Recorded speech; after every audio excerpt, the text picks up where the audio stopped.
बिस्मिल्लाहिर्रहमानिर्रहीम। नाज़रीन अस्सलाम वालेकुम, मैं हूँ इमरान वसीम।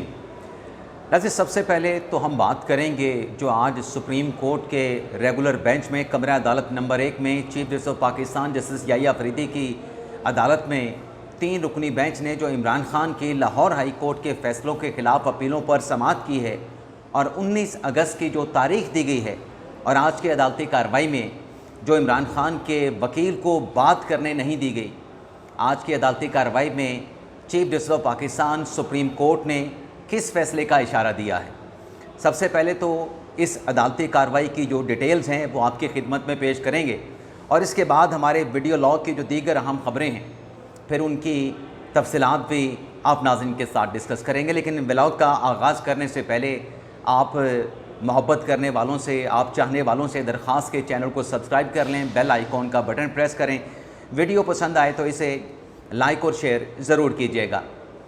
नाज़रीन, इमरान खान साहब की जो लाहौर हाई कोर्ट का जो फ़ैसला था जिसमें इमरान खान साहब ने 9 मई के 8 मुकदमात में ज़मानत के लिए लाहौर हाई कोर्ट से रिजू किया था, लेकिन लाहौर हाई कोर्ट के 2 रुकनी बेंच ने 24 जून को इमरान खान साहब की 8 अपीलों को ज़मानत ना देते हुए ख़ारिज कर दिया था, मुस्तरद कर दिया था। और लाहौर हाई कोर्ट के फ़ैसले में ये करार दिया गया था कि इमरान खान इन मुकदमात में जो तफ्तीशी है, जो पुलिस है, उसके साथ ताउन नहीं कर रहे। इमरान खान से जो 3 टेस्ट करवाने का अदालत की तरफ से हुक्म दिया गया, फ़ोटोग्रामेट्री टेस्ट, पॉलीग्राफिक टेस्ट और voice matching test, Imran Khan ने, लाहौर हाई कोर्ट ने लिखा कि वो टेस्ट भी नहीं करवाए जिससे हकीकत का पता चल सकता था। तो ये जो फ़ैसला था लाहौर हाई कोर्ट का, इमरान खान साहब ने सुप्रीम कोर्ट में चैलेंज किया था। और जब चीफ जस्टिस याहिया अफरीदी ने इन 8 अपीलों पर पहली समाअत मुकर्रर की थी 2 रुकनी बेंच के सामने, ख़ुद वो बेंच के सरबराह थे, तो उस रोज़ इमरान खान साहब के वकील सलमान सफदर साहब अदालत में पेश नहीं हुए थे क्योंकि वो जर्नल एडजर्नमेंट पे थे। तो 30 सेकंड में अदालती कार्रवाई को जर्नल एडजर्नमेंट की दरख्वास्त पे, जो कि इमरान खान साहब के वकील सलमान सफदर साहब ने दी थी, उस अदालती कार्रवाई को आज की तारीख़ तक मुलतवी कर दिया गया था 12 अगस्त तक, जिस पर इमरान खान साहब की बहन अलीमा खान ने कहा था कि हमारा मुकदमा तो चीफ जस्टिस ने 30 सेकंड भी नहीं सुना, ये हमें इंसाफ मिलेगा, हमें तो सुप्रीम कोर्ट से इंसाफ नहीं मिल रहा। आज जब अदालत ने इमरान खान साहब की अपीलों पर नोटिस जारी किया पंजाब हुकूमत को, पंजाब के प्रोसिक्यूशन डिपार्टमेंट को, तो वही अलीमा खान साहबा, वही पाकिस्तान तहरीक इंसाफ जो कह रहे थे कि चीफ जस्टिस का ओहदा नुमाइशी रह गया है, चीफ जस्टिस ने सिर्फ 30 सेकंड हमारा केस सुना, आज भी 30 सेकंड या 1 मिनट तक ये सारी अदालती कार्रवाई हुई है। जब केस कॉल किया गया चीफ जस्टिस के कोर्ट एसोसिएट की तरफ से, तो इमरान खान साहब के वकील सलमान सफदर साहब रोस्टम पे खड़े हुए और जो प्रोसिक्यूशन के स्पेशल प्रोसिक्यूटर हैं जुल्फ़िकार नकवी साहब, वो रोस्टम पे खड़े हुए। कमरा अदालत में तहरीक इंसाफ के फैसल जावेद मौजूद थे, अली मोहम्मद ख़ान मौजूद थे, उमैर नियाज़ी मौजूद थे और तहरीक इंसाफ के यूट्यूबर रहनुमा सदीक जान भी मौजूद थे और सलमान सफदर के साथ अली बुखारी थे, अलीमा खान साहबा के साथ नौरीन खानम कमरा अदालत में मौजूद थी। सलमान अकरम राजा भी नहीं पहुँचे जब इस केस की समाअत चल रही थी। बैरिस्टर गौर साहब माशाल्लाह पेशावर में हैं, वहाँ पर उमर यूब साहब ने और जो शिबली फराज साहब ने एक नया केस दायर कर रखा है कंटेम्प्ट का कि पेशावर हाई कोर्ट के फ़ैसले की खिलाफ वर्जी की गई है और हमें कौमी असम्बली और सेनेट की सीटों से डी-सीट कर दिया गया है। बैरिस्टर गौर साहब भी नहीं आए। जब इस केस को कॉल किया गया नाज़रीन, तो इमरान खान साहब के वकील ने बात करने की कोशिश की, केस पर अपने दलाइल का आगाज़ करने की कोशिश की, तो चीफ जस्टिस याहिया अफरीदी साहब ने उनको रोक दिया और उनसे ये कहा कि आज तो हम प्रोसिक्यूशन को नोटिस जारी करेंगे लेकिन कुछ कानूनी सवालात भी हैं। चीफ जस्टिस याहिया अफरीदी ने कहा कि उन सवालात पे जो कानूनी इश्यूज़ हैं, आप दोनों साइड के वकील, चाहे पंजाब के प्रोसिक्यूशन डिपार्टमेंट के स्पेशल प्रोसिक्यूटर नकवी साहब हैं, चाहे इमरान खान साहब के वकील सलमान सफदर साहब हैं, इन कानूनी सवालात पे आपने अदालत की मुआवनत करनी है। अब सवालात क्या हैं? चीफ जस्टिस याहिया अफरीदी ने कहा कि क्या ज़मानत के केस में जो लाहौर हाई कोर्ट ने फ़ैसला दिया है इमरान खान की 8 दरख्वास्तों पे, क्या डेफिनेट फाइंडिंग ज़मानत के केस में दी जा सकती है? तो ये याहिया अफरीदी साहब ने कहा कि सवाल है, तो हम इस पे प्रोसिक्यूशन डिपार्टमेंट को नोटिस कर रहे हैं, आप आइंदा समाअत पर दोनों वकला जो है वो तैयारी कर लें और अदालत की मुआवनत कीजिएगा। चीफ जस्टिस याहिया अफरीदी साहब ने यह भी वाज़ेह किया आज के अदालती समाअत में कि हम इन बेल दरख्वास्तों पर समाअत करते हुए जिसमें लाहौर हाई कोर्ट का फ़ैसला अंडर चैलेंज है, हम केस के मेरिट पे बात नहीं करेंगे। जिस केसेस में 9 मई के केसेस में इमरान खान को मुल्ज़म बनाया गया है, इसमें मेरिट के ऊपर बात नहीं करेंगे। और चीफ जस्टिस याह्या अफरीदी ने बताया कि क्यों मेरिट पे बात नहीं करेंगे। चीफ जस्टिस याह्या अफरीदी ने कहा कि मेरिट पे अगर हम बात करेंगे तो या तो इमरान खान का केस ख़राब हो जाएगा या फिर प्रोसिक्यूशन का केस ख़राब हो जाएगा। तो सुप्रीम कोर्ट कोई फाइंडिंग ज़मानत के केस में नहीं देगी। इस केस में सिर्फ कानूनी इश्यूज़ के ऊपर वकला की मामनत पर इस केस को सुना जाएगा। अदालत ने 19 अगस्त की तारीख दे दी, और जब अदालत ने 19 अगस्त की तारीख दी तो प्रोसिक्यूशन की तरफ से कहा गया कि 19 से तारीख ज़रा आगे कर दें, बढ़ा दें। इमरान खान साहब के वकील ने इतना कहा कि नहीं, तारीख थोड़ी कर दें, कम कर दें। लेकिन बाद में प्रोसिक्यूशन ने कहा कि ठीक है, 19 अगस्त की तारीख ठीक है। तो 19 अगस्त तक केस की समाअत को मुलतवी कर दिया गया है। लेकिन आज की समाअत में अदालत का इशारा क्या है, किस बड़े फैसले के हवाले से सुप्रीम कोर्ट के 3 रुकनी बेंच ने चीफ जस्टिस याह्या अफरीदी साहब ने इंदिया दिया है। बेंच में जस्टिस शफी सदीकी साहब हैं, बेंच में जस्टिस मियां गुल हसन औरंगजेब साहब हैं। अदालत की तरफ से एक तो ये इंदिया दिया गया है कि ये जो ज़मानत के केसेस में जो केस होता है, एक्चुअल जो FIR दर्ज की जाती है और उस FIR में मुल्ज़म पर जो इल्ज़ामात लगाए जाते हैं, उन इल्ज़ामात के मेरिट पे ज़मानत के केसेस में जो है अदालत को टच नहीं करना चाहिए, अदालत को ऑब्जर्वेशन नहीं देने चाहिए। क्योंकि जब आप केस के मेरिट पे अदालत ऑब्जर्वेशन देती है, चाहे वो टेंटेटिव नोयत की भी होती है, लेकिन केस के ट्रायल पे उसका फ़र्क पड़ता है। तो एक तो अदालत ने यह वाज़ेह कर दिया कि लाहौर हाई कोर्ट की जो ऑब्जर्वेशन है, उस ऑब्जर्वेशन को अदालत ख़त्म करने जा रही है, उन ऑब्जर्वेशन को मेंटेन नहीं रखा जाएगा। दूसरा, आज की अदालती कार्रवाई में जो दूसरा सवाल है कि क्या इमरान खान साहब को ज़मानत मिलेगी, तो कुछ कानूनी माहिरीन का यह कहना है कि एक बारीक नुक्ता मौजूद है, उस बारीक नुक्ते पे इमरान खान साहब की ज़मानत हो सकती है। और वो बारीक नुक्ता ये है कि जब से 9 मई 2023 हुआ है, इमरान खान साहब के ख़िलाफ़ जो मुकदमात हैं उसमें जिनमें ज़मानत के लिए इमरान खान अदालत के सामने खड़े हैं, उन केसेस में अभी तक चलान दाखिल प्रोसिक्यूशन ने नहीं किया है। तो चलान दाखिल ना करने पे इमरान खान साहब की ज़मानत का एक नुक्ता मौजूद है, इस पे ज़मानत हो सकती है। लेकिन कुछ वकला का ये कहना है कि जो ज़मानत के हवाले से पॉइंट है ना कि चलान नहीं दाखिल हुआ, वहीं पे एक नुक्ता, बारीक नुक्ता इमरान खान के ख़िलाफ़ भी जाता है, और वो नुक्ता ये है कि पुलिस के साथ तावन ना करना, पुलिस के साथ कोऑपरेट ना करना तफ्तीश में। जैसे फ़ोटोग्रामेट्री टेस्ट है, वॉइस मैचिंग टेस्ट है, पॉलीग्राफिक टेस्ट है। तो ये नुक्ता इमरान खान के ख़िलाफ़ कंसीडर भी हो सकता है, लेकिन हतमी फ़ैसला सुप्रीम कोर्ट का होगा। तो देखते हैं, अब आइंदा की तारीख 19 डाली गई है, 19 अगस्त। तो आइंदा समाअत पर सुप्रीम कोर्ट इस केस का क्या फ़ैसला करती है। अब शायद तारीख नहीं पड़ेगी, अब इस केस में अदालत अल्टीमेटली कोई फ़ैसला ही सादिर फरमाएगी। इसके अलावा नाज़रीन, शिबली फराज साहब और उमर अयूब साहब, जिन्होंने पेशावर हाई कोर्ट से रजू किया कि उनको डी-सीट कर दिया गया पेशावर हाई कोर्ट के फ़ैसले के ख़िलाफ़, उसकी आज पेशावर हाई कोर्ट में समाअत होना है। और उसी समाअत को लेके जो रेफरेंस है डिस्क्वालिफिकेशन का उमर अयूब के ख़िलाफ़ इलेक्शन कमीशन में, जो स्पीकर कौमी असम्बली अय्याज सादिक ने भिजवाया था, उस पर आज ECP में समाअत हुई। जब अदालती कार्रवाई का आगाज़ हुआ तो उमर अयूब के वकील ने कहा कि आज ये मुकदमा पेशावर हाई कोर्ट में ज़ेर समाअत है, वहाँ से आज अदालत ऑर्डर जारी करेगी।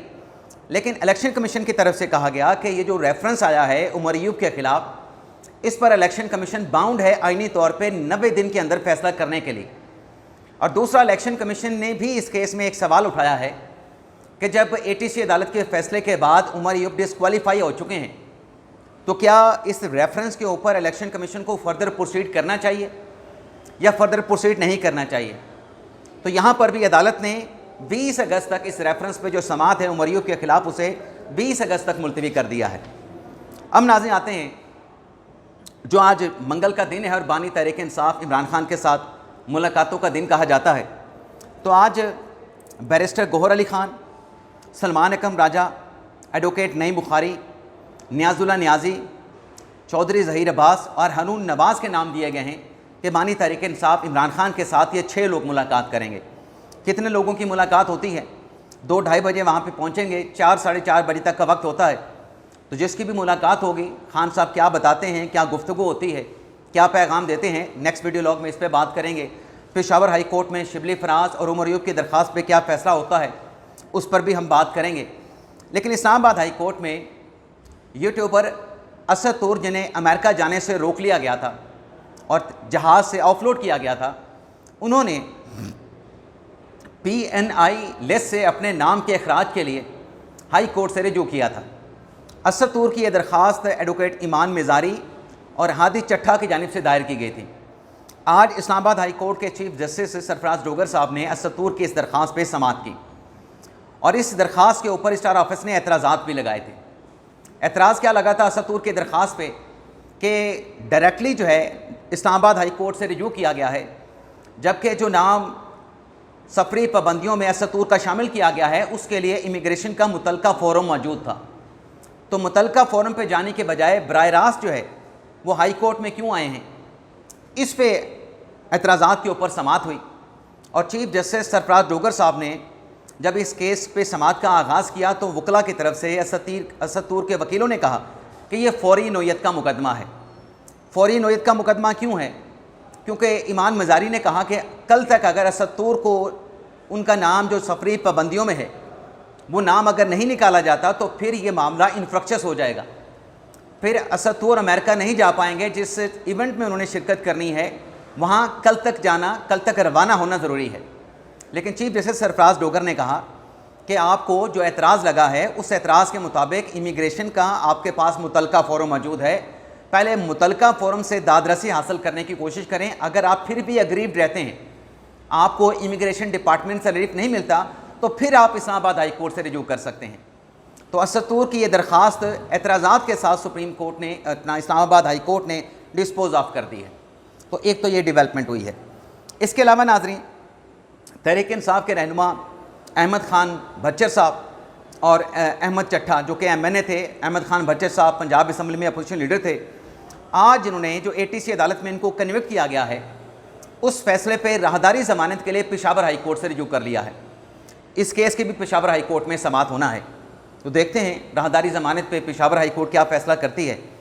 इसके साथ साथ नाज़रीन, असद कैसर साहब जो कि साबिक़ स्पीकर हैं कौमी असम्बली के, तहरीक इंसाफ के सीनियर रहनुमा हैं, कभी साइकिल पे थे माशाल्लाह, आजकल बड़ी गाड़ी पे होते हैं, प्राडो पे होते हैं, V8 पे होते हैं।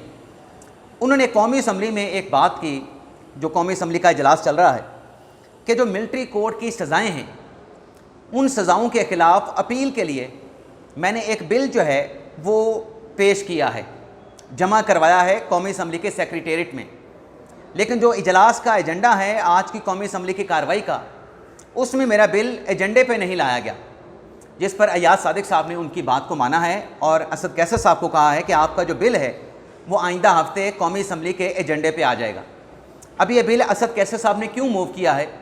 आपको याद होगा कि जो सुप्रीम कोर्ट ने पिछले दिनों फैसला दिया था मिलिट्री कोर्ट्स इंट्रा कोर्ट अपीलों पे, उसमें सुप्रीम कोर्ट ने हुकूमत को हुक्म दिया था कि मिलिट्री कोर्ट से जो सज़ा पाने वाले मुल्ज़मान हैं उनको राइट ऑफ अपील मिलना चाहिए।